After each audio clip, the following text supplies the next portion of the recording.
As a YouTuber myself, I also watch a lot of YouTube, like way too much actually. And when I'm not watching videos about Sonic the Hedgehog or old computer games or Marvel movies, I'm watching either fitness content, predictably, or self-improvement, self-development content. I find this stuff pretty interesting. So it's a shame then that on the whole, this stuff just isn't for me anymore. It's just not aimed at me.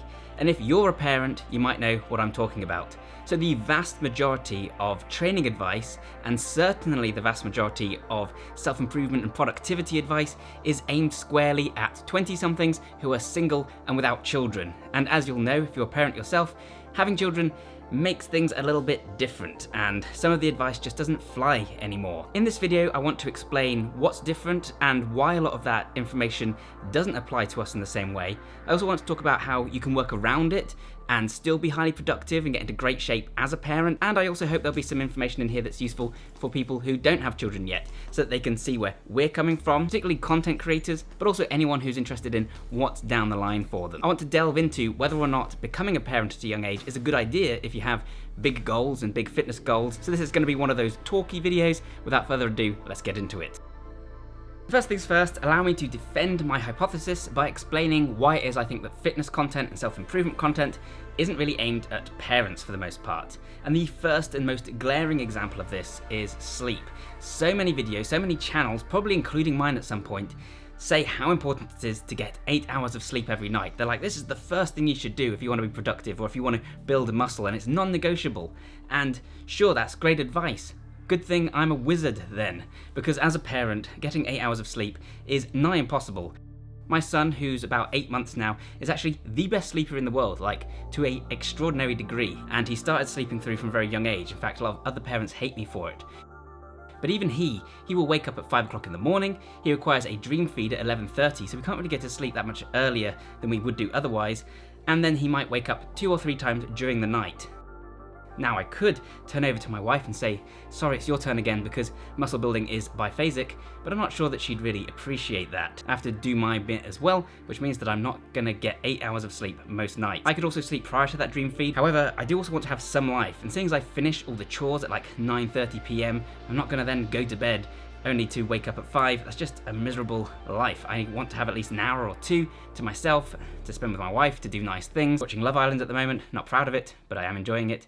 Point is, I'm not getting 8 hours sleep. A lot of other parents are going to get even less sleep. Something that's actually really useful for parents on a time crunch is today's sponsor, Blinkist. So Blinkist is an app that condenses key ideas from books and sometimes podcasts into much smaller, much more consumable 15-minute chunks. Specifically, Blinkist condenses non-fiction books, and it has over 5,000 titles from 27 different categories to choose from. A book I really enjoyed on there recently was Chasing Excellence by Ben Bergeron. This is a book all about what it takes to be an athlete at the very highest level and how Ben goes about coaching those athletes from a mental and a cognitive perspective. In particular, he talks about thinking about what you can control and what you can't control, and how the best athletes will focus on what they can control. He'll get them to write a list of all the things they can't control and to just stop wasting time, energy and anxiety on them. And one of the key things you can always control is your response to the situation. In a moment I'll be talking about how to cope with a loss of sleep as a parent, and instead of fretting about the fact that you've lost sleep because that's outside of your control, instead think about your response to that lack of sleep. How are you going to cope moving forwards? And this will make more sense in a moment. 2 other good examples that viewers of this channel will enjoy are The 4-Hour Body by Tim Ferriss and Thinking Fast and Slow. And Bioneers can get a 7-day free trial followed by 25% off a premium membership by going to the link in the description down below. Thanks once again to Blinkist for sponsoring this video, and now back to our usual programming. Which leads me on to morning routines, which is something that has been lambasted before on YouTube, but morning routines is just a concept that's entirely foreign to any parent, because sure, it'd be nice to wake up at the crack of dawn and then meditate for a little bit, maybe read the news, do a workout, etc., have a cold shower, eat this perfect balanced breakfast, but again, as a parent, that just ain't happening. First thing I have to do in the morning when I wake up is get my daughter ready, whilst Hannah gets my son ready. Then I have to make the breakfast whilst Hannah gets herself ready. Then we all eat breakfast. My son is eating these purees, which takes about 40 minutes of him wiping it on his face, which is very stressful. I rarely even start work at 9 AM as it is without meditating. And this idea of being really proactive as you start your day, make sure you're in a proactive headspace when you start your day, not reactive. Don't answer any emails, etc. Emails are not the issue here. The issue here is being shouted at by a kid who doesn't want to do her teeth or wants to watch more videos while she does her teeth, but then she doesn't pay attention and she doesn't brush her teeth properly. I feel like I've done 10 rounds with Mike Tyson before I've even started my day, and I'm not really in a proactive headspace. In fact, I'm barely even functioning. So morning routines are off the table, and so too are just routines in general, because anytime you think you've got into this like nice routine flow, something will come along and like blast out the water. Whether that's one of the kids getting COVID, for example, which means that they can't go to preschool, whether it's one of us getting poorly, and we get poorly all the time because the kid brings home all these diseases from preschool, which makes us sick. Also, we're all tired and none of us sleep. And also, my son will literally wipe his butt and then wipe his hand across your face in just this big smear. Or maybe you need to paint the house, and normally that wouldn't be an issue, but you can't paint the house with the kids in the house. They need to be shipped off, which means you all need to go and stay with your in-laws. And then the painter decorators don't show up, and perhaps this was an honest mistake, so then you arrange it for another time, but then the in-laws get COVID, so it has to be rearranged again. And each time you have to completely change your schedule, your content schedule. You have to rethink about when you're going to film it, when you're going to edit it, where you're going to be when you're training. This is just a hypothetical example, you understand. Point is, you don't get any routine, but also you are stuck rigidly to this routine. I can't just jet off to another country and film a cool video there, even though I'd love to. And if I injure myself, I can't just take some time off to recover properly because I'm a parent and I have to stick to this routine, and that involves being jumped on all the time. Goals are completely different, and there's this unspoken assumption in a lot of content that you're kind of training to attract members of the opposite sex, and particularly with productivity and self-improvement, you're trying to attract the opposite sex. There's a whole kind of subculture of that on YouTube, and as a parent, as someone who's happily married, that's obviously not my goal or my interest anymore. So information on how to build the perfect V-taper because that's what feels like a t-shirt and looks great is not particularly interesting to me, and the same goes, I imagine, for a lot of other parents as well. We just want to be healthy and feel good about ourselves. And our goals change in terms of productivity as well. These days, I realise I want to spend more time with my family, and success for the sake of success isn't really worth it. I could grow this channel a lot faster if I invested in it more, if I hired lots of people, teams of marketers, etc. But in doing that, I'd then become this kind of CEO guy. I'd have a lot more stress. I'd be responsible for them as well as for my children and my family. I want to have a job where, yeah, I'm successful and yeah, I'm doing things I enjoy, but it's not taking loads of time away from my family life or committing me to things that I don't necessarily want to be committed to. I don't want to be successful at the expense of being a good dad, and I think a lot of mums and dads watching this might hopefully feel the same way too. Your priorities shift, and a lot of the YouTube content out there just doesn't reflect this. So then all this raises the question, should you even become a parent at a young age if you're interested in getting to your best ever shape, if you want to build a business or thrive in some kind of other career path? Someone who had an interesting perspective on this is Captain Sinbad. I'm a fan of his channel and I love the production value and the way he draws on movies for inspiration in a similar way that I do, and I feel like he's actually trying to make art here, not just YouTube talking head. We're actually at a similar level in terms of our growth. He doesn't know this, but I'm secretly competing with him because I'm a maniac. But in one of his videos, he referenced a book, and to paraphrase, it was basically saying that becoming a parent at a young age is one of the worst things you can do if you want to be successful, because it takes up so many resources, so much time, so much energy, and you just can't build an empire when you're also trying to be a parent. And this is something that I disagree with. I would not advise any single people out there to avoid starting a family if they want to be successful. In fact, quite the opposite. Personally, I'm actually financially far more stable now than I ever was when I was single. And part of the reason for this is being a parent, which lights a fire under your ass and makes sure that you really focus on what you're doing. When Amy came along, that's when I decided to launch an ebook and sell it from the site, which ultimately was a big success, more so than I expected, and it's what led to me being able to do The Pioneer as my full-time job. I also did this in a very careful way. I still wrote for Android Authority, I was still a freelance writer, and I kept those things going because I didn't want to take a leap of faith and potentially jeopardize the financial future of my family. At the same time, being a parent just grows you up, and I don't want to be one of those people who condescends to non-parents, like you can't possibly know what it's like, but it does really mature you in some fundamental ways that are hard to explain. Clearly, I'm still a man-child, but at the same time, I also am much more restrained, and I'd like to think I'm more patient and more understanding of other people, a little bit more measured in my opinions, and I've had experience being a genuine leader, which is something that anyone can experience by being a parent. It's changed the way I approach things, and honestly, I think I'm more successful because of that growth and maturity that I've achieved. You know, the first time you get a job, you grow up in a lot of ways, and you can undeniably say you've changed between getting that job and not having the job. The same thing happens when you become a parent. You change in a fundamental way, and on the whole, I think it's for the better. It forces you to grow up in those key areas. By the way, my wife always said that she wasn't attracted to muscular men when we first started dating, so it didn't even help me in that regard. She's also very unimpressed with like traditional markers of success, and I love her so much for that. The great thing about being in a happy family is it takes all this external pressure off. You know, I'm not trying to impress anybody. I'm happy. I don't need external validation in the same way because I get it from my family. So it just frees you. It's very liberating. And of course, I should say that having children is like absolutely amazing. They're hilarious, they're fascinating, they're extremely cute, and yeah, they become your best little buddies. And the other thing is, being a parent doesn't stop you from achieving the things that you want to achieve, like genuinely. So many guys I know have ended promising relationships because they felt they were being held back by their partners. They want to travel the world or start a business, focus on their career, get into amazing shape. But in every single case where that's happened, that person did then not go on to travel the world or to start an amazing business. They just kind of floundered and eventually ended up in a different relationship.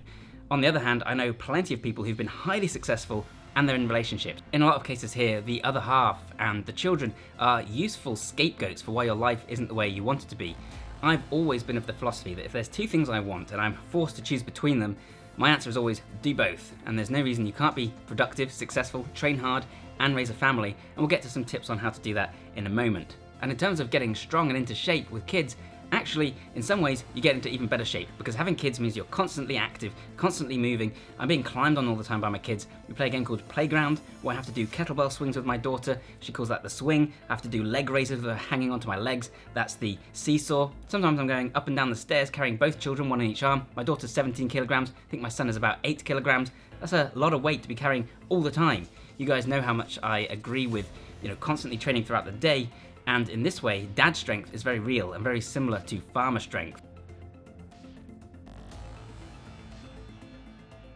So then how do we work around the limitations, the challenges of having kids if we want to be productive and get into amazing shape? Well, my first piece of advice in terms of getting into shape and training is to make your workouts more adaptable so that you can train under a range of different circumstances. One way I've done this is that I've written multiple versions of the same workout. So I have 3 workouts that I alternate between at the moment.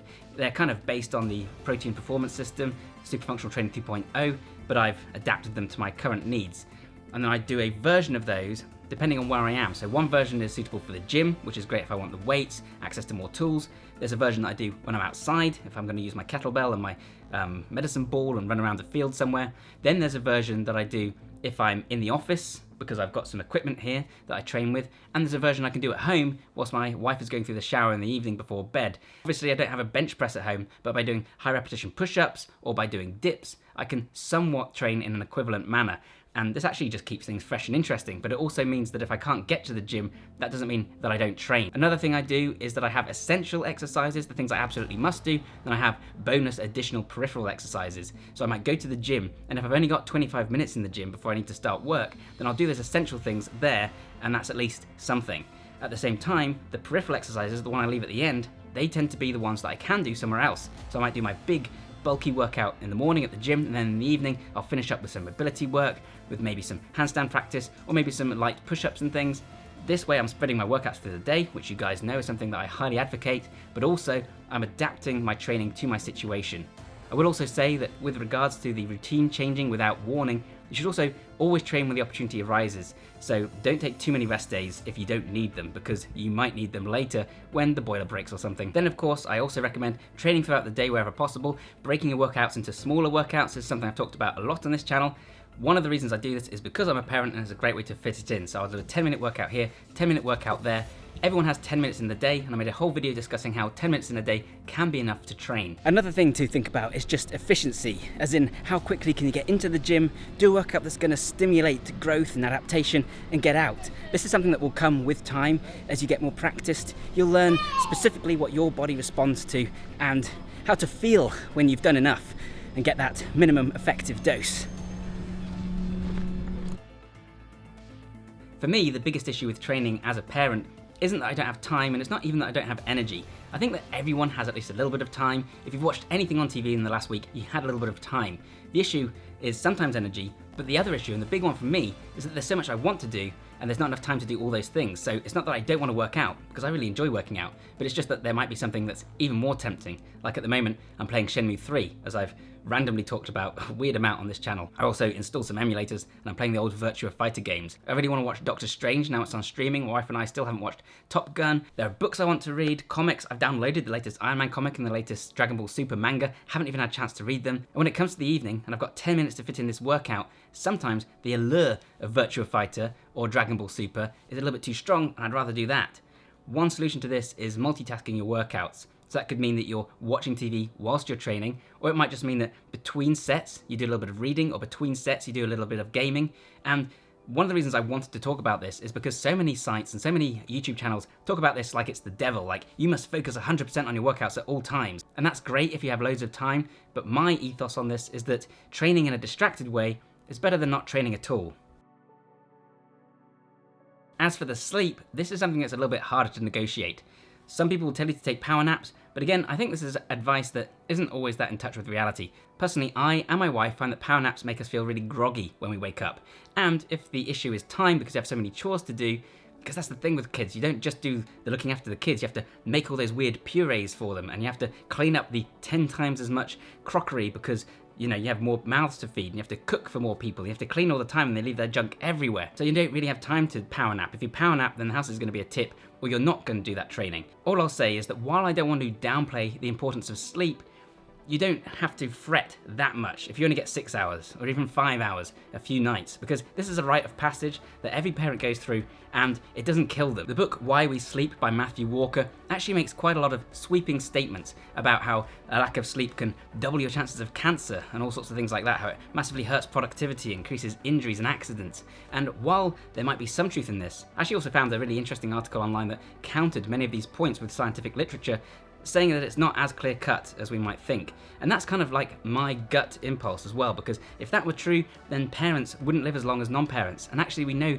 that the opposite is true. Parents live longer than non-parents. One of the reasons for this might be because they pick up more infections from preschool, which actually strengthens the immune system. And for me, the worst thing I can do if I'm tired is to fret about it and make it into this big issue, especially if I hit the snooze button, if I lay around on the couch, if I tell people I'm tired. Conversely, if I just get to work, smile, put on some upbeat music, pretty quickly I forget that I'm that tired. And at the same time, if I'm moving throughout the day as I've talked about, this is a great way to stimulate yourself and provide yourself with more energy.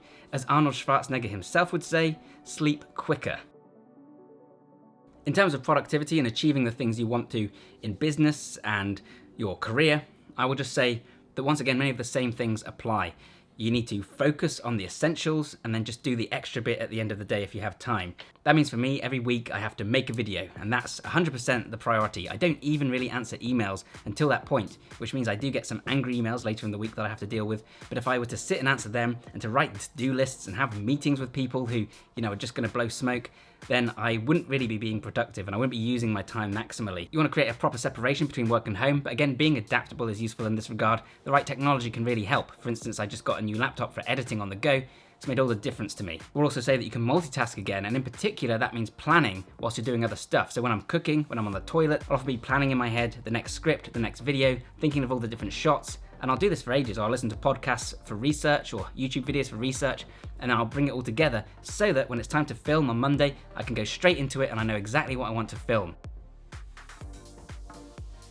To step back and look at the bigger picture, you also need to be really clear what your goals are and what you want.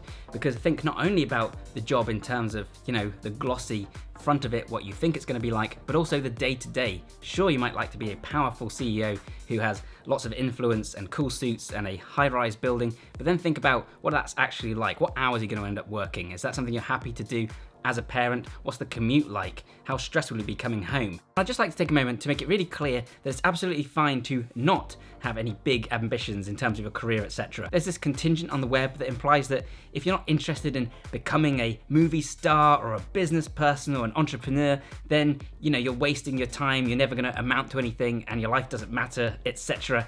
I don't think this could be further from the truth. There's absolutely nothing more noble about being a movie star or an entrepreneur than there is if you just want to have a nice life with your family. That's a perfectly fine aspiration. Likewise, it's perfectly fine if you do want to change the world with some kind of great ambition or idea. Just keep in mind that you're not obligated to be highly ambitious or to try and change the world or do any of these things, and it's absolutely fine if you're just happy ticking along and you want to get your sense of meaning and fulfillment from elsewhere. Finally, I'd say make sure you have your priorities straight, and that means not letting your work bleed into your time with your kids.